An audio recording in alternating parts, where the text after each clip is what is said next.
నంద్యాలలో మాజీ ఎమ్మెల్యే శిల్పా చక్రపాణి రెడ్డిని పోలీసులు హౌస్ అరెస్ట్ చేశారు.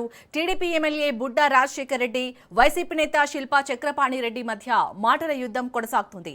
దీంతో ఇరు వర్గాల ప్రకటనలతో ఉద్రిక్త పరిస్థితుల నేపథ్యంలో శాంతి భద్రతల దృష్ట్యా అప్రమత్తమైన పోలీసులు ముందస్తుగా శిల్పా చక్రపాణి రెడ్డిని గృహ నిర్బంధం చేశారు. ఎలాంటి అవాంఛనీయ ఘటనలు జరగకుండా చక్రపాణి రెడ్డి ఇంటి వద్ద పోలీస్ బందోబస్తు ఏర్పాటు చేశారు.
వ్యాపారం చేసుకుని చేసుకున్నాడు. నేను 3 ఎలక్షన్లు చేసేవాడు. ఏ రోజు పాపం ఒక రోజు 2014, 2019, 2024 మీరు ఎక్కడైనా గమనించండి. ఎలక్షన్లకు తప్ప ఆయన వచ్చిన పాపానికి బదులు 1465 ఎకరాల భూమిలో దాంట్లో 73 ఎకరాలు 76 ఎకరాలు లేవుడట. ఎట్లా లేవుంటుందండి?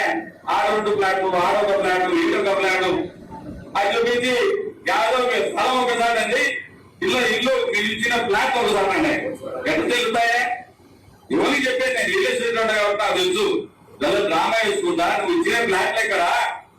నువ్వు ఇచ్చినటువంటి ఫ్లాట్లు ఎక్కడా? నువ్వు ఇచ్చినటువంటి సర్వే నంబర్లు ఎక్కడా? నువ్వు ఇచ్చిన ఏం చేస్తా ఉన్నావు?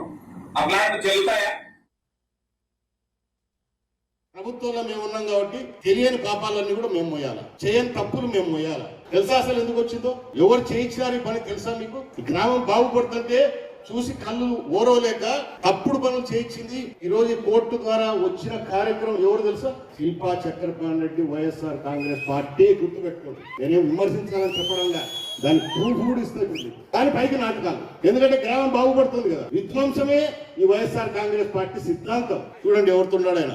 అన్ని పట్టాలు మీకు ఇచ్చినా కూడా 3000 కలెక్టర్ గారు చెప్పినట్టు 3000 మంది కుటుంబాల కలెక్టర్ పట్టాలు ఇచ్చినాము, ఒక హక్కు కల్పించినాం మీకు. అంత మందికి మీకంటూ ఒక హక్కు కల్పించి మిమ్మల్ని మీరు నిలబడేటట్టు ఇంకొకరు వచ్చి మిమ్మల్ని ప్రశ్నించకుండా చేసి పెడితే నెత్తి మీద చేయబెట్టి ముద్దులు పెడతారు, దోబుల వాడ అవతల గుద్దడం వేసి 17 కోట్ల రూపాయలు పెట్టి అప్పుడు ఆ రోజే డ్రింకింగ్ వాటర్ స్కీమ్స్ కు శాంక్షన్ తీసుకొచ్చి పనులు మొదలు పెట్టిస్తే నిన్న మాట్లాడతాడు మీటింగ్ లో. పాపం ఊరికంతా నీళ్ళు ఆయన పాపం ఇప్పుడు రోజు అవుతారా? అవుతుందనే పని అదే చెప్తాను, చేసి పెడతాను. అది ఎంతైనా సరే కష్టమైంది. కాదంటే కాదని చెప్తాను. అంతేగాని గాల్లో మేడలు కట్టడం నిన్న మాట్లాడుతున్నాడు పాపం. ఆ దొర అబ్బాయి ఏం మాట్లాడుతున్నాడు? 5 సంవత్సరాలు అవునే నేను కూడా ప్రభుత్వంలో ఉన్నానే. నేను ఎంత మటుకు చెలికినా, ఎంత మటుకు మంచి పనులు చేసినా, ఎన్ని చేసినా అనేది ఉండాలి కదా. ఒల్గర్ నాయాలకు ఒల్గర్ సమాధానాలే ఇవ్వాలి. మళ్ళీ నిజాయితీ లేదు, మంచితనం లేదు. మాట్లాడితే నా డబ్బులు ఖర్చు పెడతా, మళ్ళీ ఏమంటాడు? నా డబ్బులు అయిపోయినాయి, నా జోయిలు ఖాళీ అయినాయి. ఏడ ఖర్చు పెట్టినాడు? ఎందుకు ఖాళీ చేసుకున్నాడు? ఉండాలి కదా.